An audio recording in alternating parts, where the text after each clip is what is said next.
사무엘상 21장 10절에서 15절까지 말씀 함께 하겠습니다.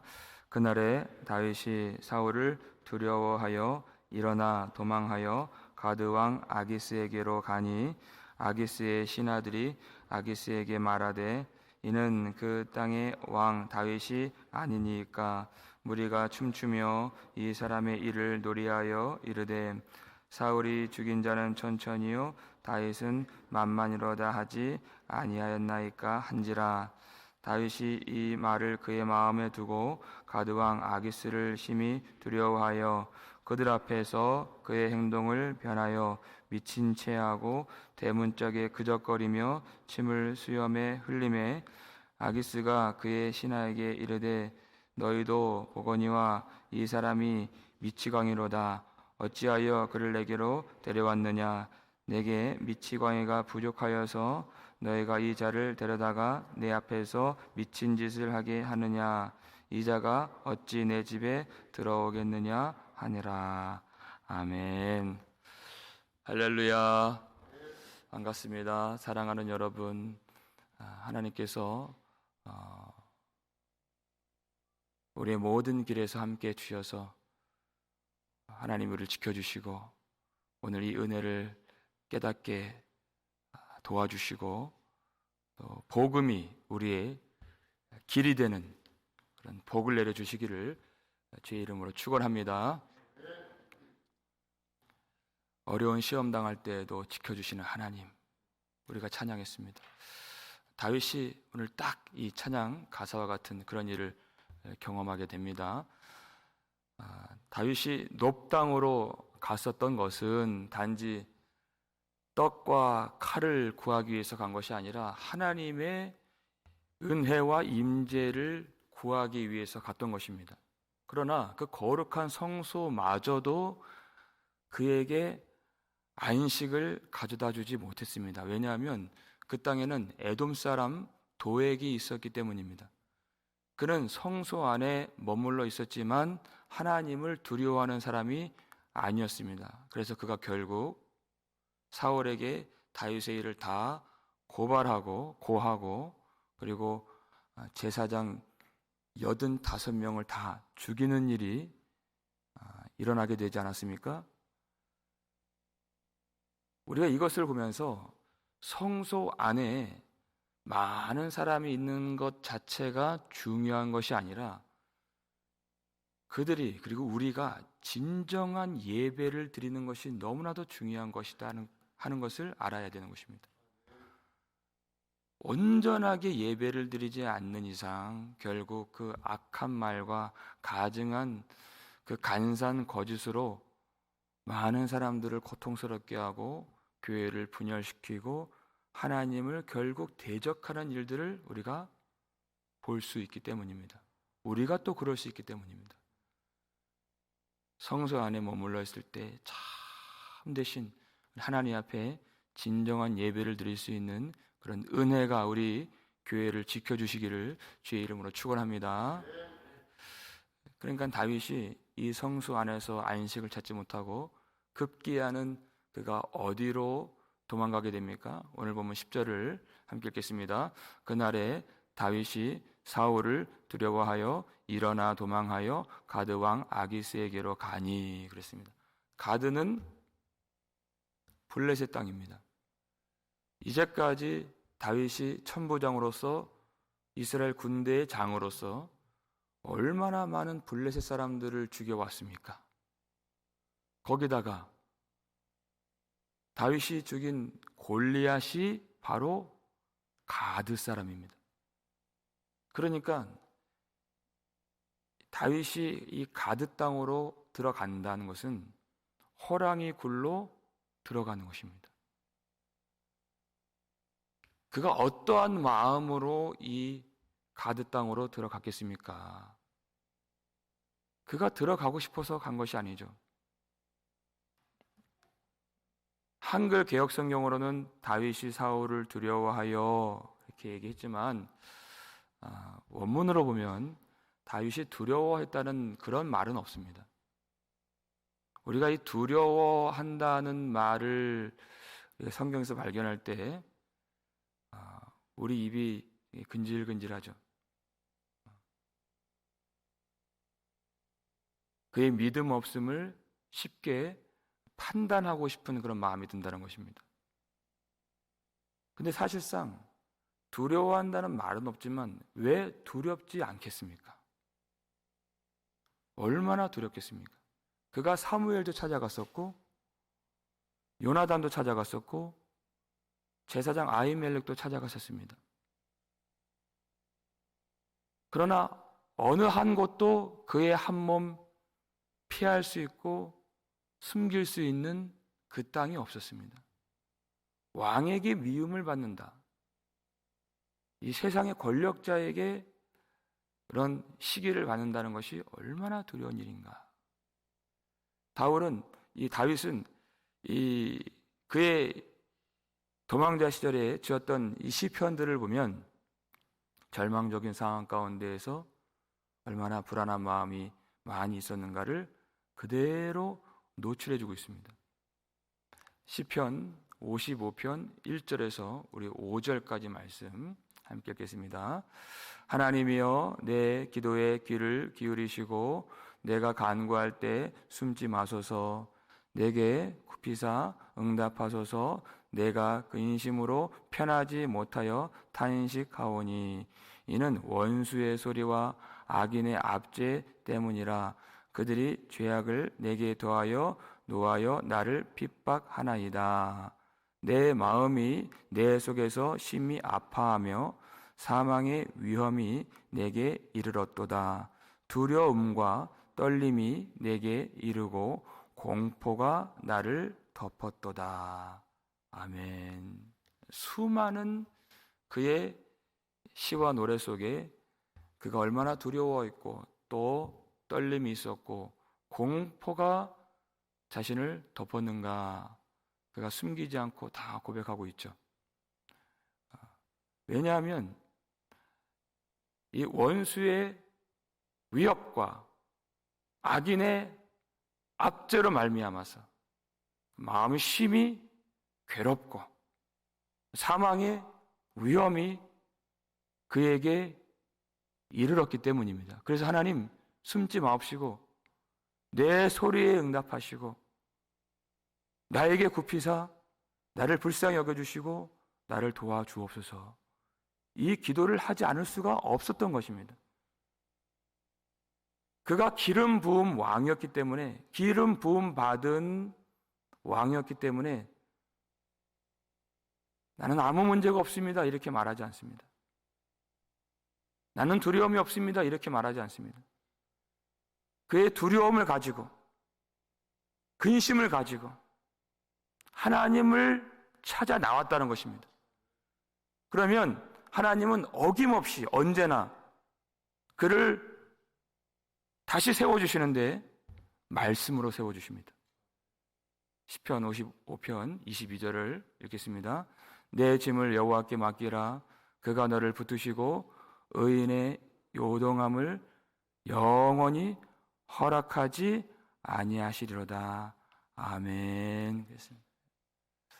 그때 하나님께서 빛 가운데 그의 마음 가운데 임재해 주시고 처음부터 나는 괜찮습니다 하지 않았던 인생이 아니라 두려움이 많고 근심이 많고 마음이 심히 괴롭고 공포가 나를 덮쳤지만 그 이후에, 그 기도 이후에 하나님의 은혜가 그를 덮어주시고 하나님이 그의 손으로 그를 붙드시고 그의 요동함을 허락지 아니하신다는 그런 말씀으로 확신을 주시고 그의 용기와 그의 믿음으로가 아니라 하나님의 은혜로 그를 이끌어 주심을 그가 깨닫게 된 것입니다.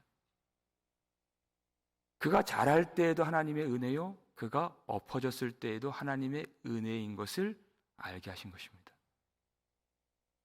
그래서 하나님을 찬송할 수 있는 것입니다. 그가 아기스를 의지해서 이 땅에 들어간 것이 아니라 그가 이 아기스에게로 들어갔을 때 시편도 보면 그가 기도를 안 했던 것이 아니에요. 그때에도 그는 기도하고 있었습니다. 그때에도 그 절망과 근심과 두려움과 공포 속에서도 자신의 모든 것을 하나님께 맡기고 그 땅에 들어간 것입니다. 아니, 원수의 땅에 호랑이 굴에 들어가는데 내가 어떻게 될지 어떻게 합니까? 하나님께 다 맡기고 들어간 것입니다. 근데 블레셋 사람들의 입장에서는 원수가 제 발로 들어온 것이죠. 그러니까 다윗을 살리든 죽이든 이제 블레셋 사람들의 이제 손아귀에 있다고 그들이 생각한 것이에요. 신하들이 왕에게 이렇게 이야기를 하죠. 11절 말씀 읽겠습니다. 아기스의 신하들이 아기스에게 말하되 이는 그 땅에 어떻게 됐죠? 단어가 빠졌는데 그 땅의 왕이라는 단어가 있어요. 중요한 단어가 빠졌는데 그 땅의 왕 다윗이 아니니까 무리가 춤추며 이 사람의 일을 노래하여 이르되 사울이 죽인 자는 천천히요 다윗은 만만이로다 하지 아니하였나이까 한지라. 그랬죠? 네. 신하들이 다윗을 알아봤습니다. 지금 이 이방 땅 블레셋 땅에서도 다윗을 뭐라고 인식하고 있습니까? 그 땅의 왕. 그렇죠. 얼마나 많은 사람들이 이 다윗을 통해서 자기 동족, 자기 형제들, 군사들이 죽임을 당하고 피해를 입었습니까? 하면서 왕에게 경각심을 일깨워주는 것입니다. 왕 다윗입니다. 이렇게 말하는 것이에요. 여기서 왕이라고 말해주는 것이 다윗의 신변에 여러분 도움이 되는 일일까요? 안 되는 일일까요? 절대 도움이 되는 일이 아니죠. 빨리 죽이라는 얘기입니다. 이 말이. 나중에 화근이 되지 않도록 지금 힘 없을 때 죽이십시다. 이 얘기예요. 그러니까 다윗이 12절 보니까 그 말을 마음에 담고서 그랬죠. 아기스를 심히 두려워했다 그랬습니다. 사울이 두려워서 원문으로는 사울의 얼굴을 피하여 이렇게 돼 있어요. 사울의 얼굴을 피해서 뭐 똑같은 말이죠. 여기까지 왔는데 여기는 안식할 수 있습니까? 대상은 바뀌었지만 사울의 얼굴에서 아기스의 얼굴로 대상은 바뀌었지만 여기서도 그는 안식을 얻을 수 없었다는 것입니다. 상황을 피하는 것으로는, 사람을 피하는 것으로는 이 문제의 근원은 절대 해결할 수가 없다는 것입니다. 다윗이 얼마나 용감했습니까? 골리앗 앞에서도 여호와의 이름을 부르짖으면서 그에게 달려갔던 다윗입니다. 그런데 그가 어떤 모습이 되는가? 13절 말씀 읽겠습니다. 그들 앞에서 그의 행동을 변하여 미친 채 하고 대문짝에 그적거리며 침을 수염에 흘리매 그랬습니다. 사람들이 다윗에 감추어진 진정한 정체성, 이 이스라엘 나라의 왕인 것을 알았다 그랬습니다. 그것이 더 위험한 일이죠. 그러니까 그가 미친 척을 한 것이에요. 이 나라에 전혀 위협이 되지 않는 모양으로 미친 채 하면서 대문짝에 그적거리면서 침을 수염에 흘리는, 그러니까 얼마나 이 모양이 빠지는 지금 모습입니까? 그 목숨 부지하기 위하여서 그가 얼마나 지금 비참하고 또 수치스럽고 굴욕적인 그런 행동을 했는가 하는 것이죠. 우리가 기대하는 다윗은 이런 모습이 아닙니다. 우리가 기대하는 것은 다윗이 그 말을 마음에 담고 이스라엘의 왕이라고 하는 그들의 소리를 듣고 그가 깨어나서 하나님 앞에 간구하였더니 하나님이 능력으로 저들의 마음을 여시고 다윗 앞에 무릎을 꿇고 다윗을 영접하였더라. 내지는 다윗에게 굴복하였더라. 이렇게 뭔가 멋들어진 이러한 결말을 우리가 기대합니다. 그런데 다윗은 미친 채 하고 침을 흘리면서 대문에 그적거리면서 아주 수치스러운 모습을 보였다는 것입니다. 여러분, 우리가 인생을 살아갈 때 사무엘상 17장과 같이 다윗이 골리앗을 이기는 아주 멋들어진 모습보다도 사실상 사무엘상 21장 23절과 같이 우리가 때로는 굴욕적이고 모양 빠지고 수치스러운 모습으로 그렇게 우리의 생명을 부지할 때가 더 많이 있습니다. 그런데 여러분, 이것 자체가 하나님의 은혜인 것을 우리가 알아야 됩니다. 왜 은혜이냐? 그렇게 한다고 아기스가 어떻게 나오는가? 그것은 다윗에게 달린 것이 아니에요. 그렇죠? 아, 그렇구나. 그가 정령 이스라엘의 왕이로구나. 이러면 죽는 거예요. 근데 아기스가 뭐라고 말해요? 그가 미치광이로구나. 이렇게 말한 거죠. 15절 볼까요? 읽겠습니다. 내게 미치광이가 부족하여서 너희가 이 자를 데려다가 내 앞에서 미친 짓을 하게 하느냐? 이 자가 어찌 내 집에 들어오겠느냐? 아니라 그랬어요. 이것 자체가 하나님이 하신 일인 것입니다.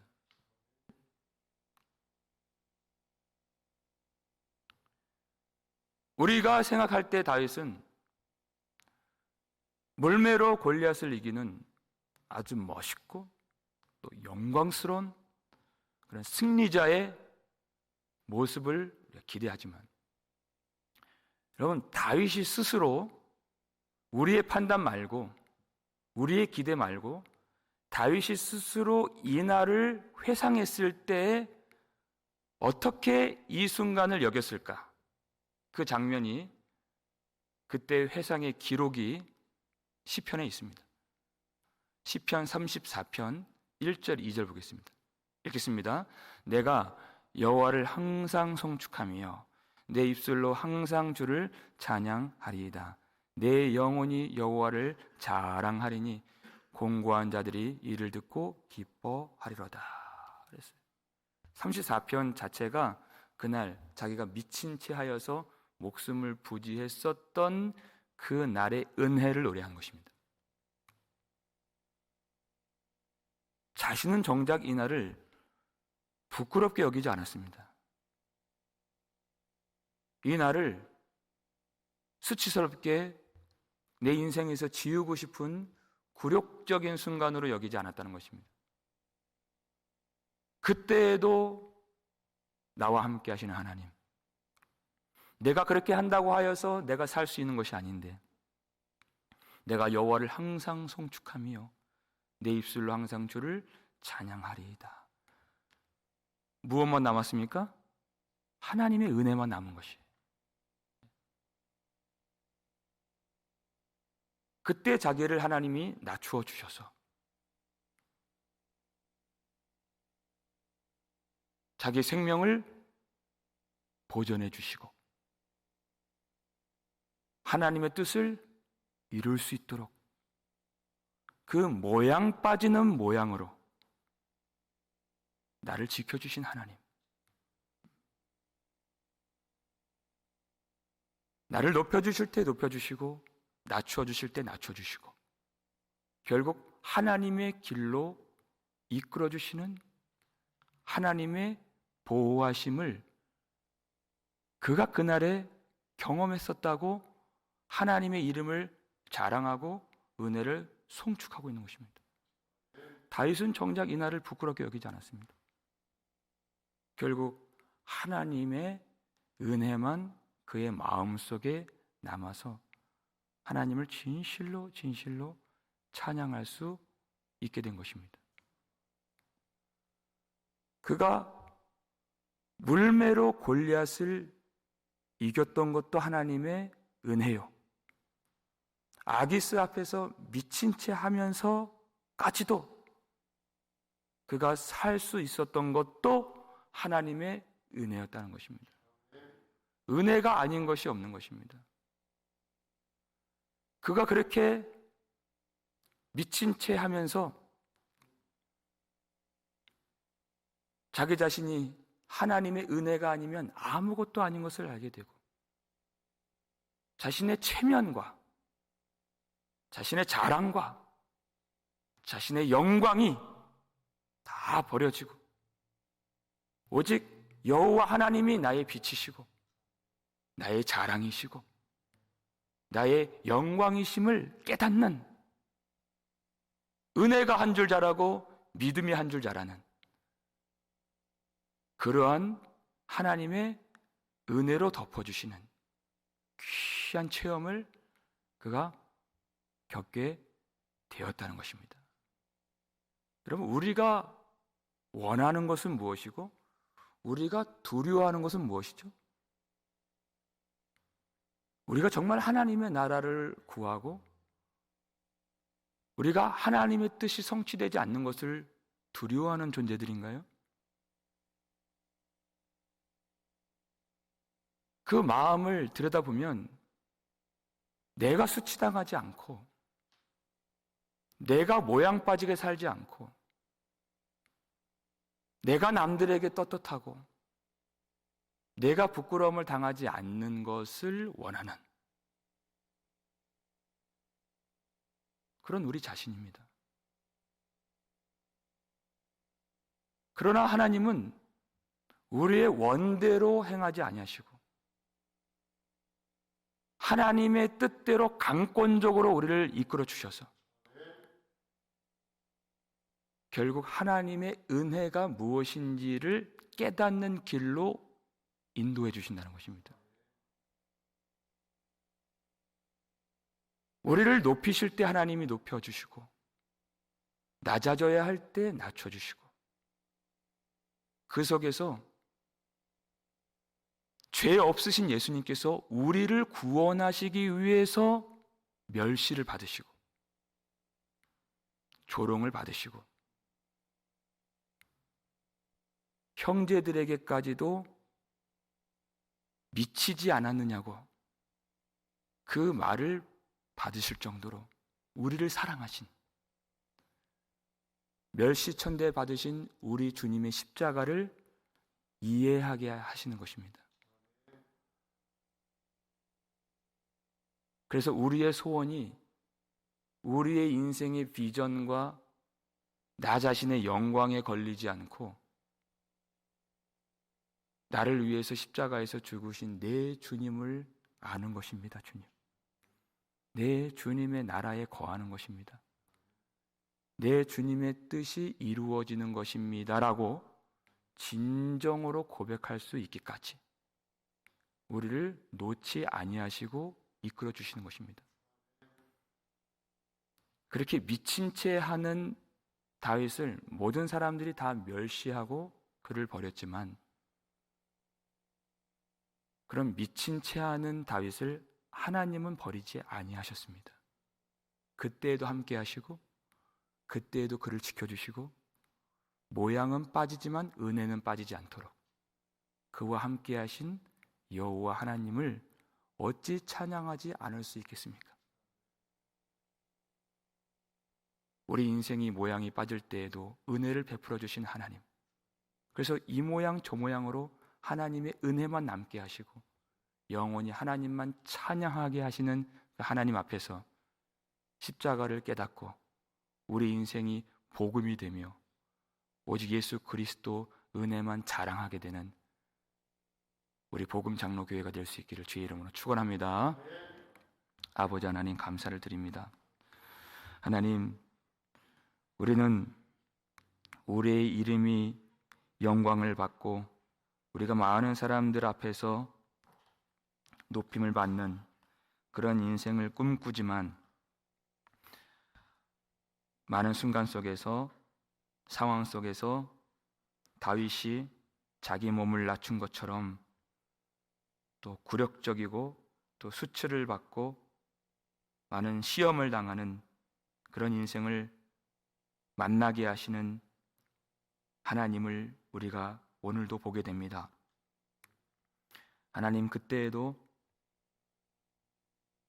우리의 소원대로 행하지 마옵시고 오직 하나님의 뜻을 이루시는 그 길로만 우리를 이끌어 주셔서 우리가 남들 앞에서 당당하지 못하고 모양이 빠지는 굴욕적인 우리 인생이라도 영원히 하나님의 은혜와 권능과 하나님의 신실하신 그 사랑만을 마음에 품고 찬양할 수 있도록 그 길로 이끌림 바 되는 모든 성도들 될 수 있도록 우리를 붙들어 주시고 그 속에서도 믿음을 잃지 않고 우리가 부끄러움을 당하지만 그 가운데서도 하나님의 뜻이 이루어지는 그런 믿음의 삶을 살 수 있도록 도와주시옵소서. 우리가 용기 없을 때에도 하나님의 은혜가 우리를 이끌어 가시는, 우리가 기도가 약할 때에도 그 은혜가 우리를 이끌어 주시는, 우리가 앞을 보지 못할 때에도 하나님의 은혜가 우리를 주장해 주시는 그런 인생이 되기를 간절히 소원합니다. 그래서 은혜가 이김으로 그 은혜를 자랑하지 않을 수 없고 찬송하지 않을 수가 없는 은혜만 남는 우리의 심령이 될 수 있도록 도와주시고 멋지게 승리할 때도 있고 우리가 미친 채 하며 도망갈 때도 있는 우리의 인생 속에서 결국 하나님께서 예수 그리스도의 십자가를 통해서 우리를 구원해 주시는 그런 최후 승리를 얻는, 최후 영광을 얻는 모든 성도들이 모든 과정 속에서 그 십자가의 길에서 흔들리지 않도록 오늘도 우리의 심령을 붙들어 주시고 가정의 모든 어려운 일들, 시험당한 일들, 또 몸이 아프고 또 우리 인생이 굴욕을 당하고 어둠 가운데 절망 가운데 근심 속에 있을 때 그것을 있는 그대로 다 우리 하나님 앞으로 가지고 나와서 우리 주 예수님께서 당하신 그 멸시와 그 수치와 그 고난을 우리가 헤아리면서 주님의 마음을 가지고 간절히 기도하는 모든 성도들 가운데 말씀으로 위로해 주시고 우리의 길을 전적으로 여호와께 맡기며 하나님께서 우리의 모든 심령들 가운데 성령을 부어주셔서 흔들리지 않는 그런 굳건한 하나님의 언약 안에 형통한 길을 걸어갈 수 있도록 우리 모든 성도들과 가정과 자녀들을 축복하여 주시고 그 믿음이 굳건하여져서 우리도 다윗처럼 마지막에 참으로 찬송하며 감사하며 주님께 영광만 올려드릴 수 있는 그런 삶이 될 수 있도록 축복하여 주시옵소서. 감사드리고 우리를 구속해 주신 예수 그리스도의 이름으로 축복하며 기도 올리옵나이다. 아멘.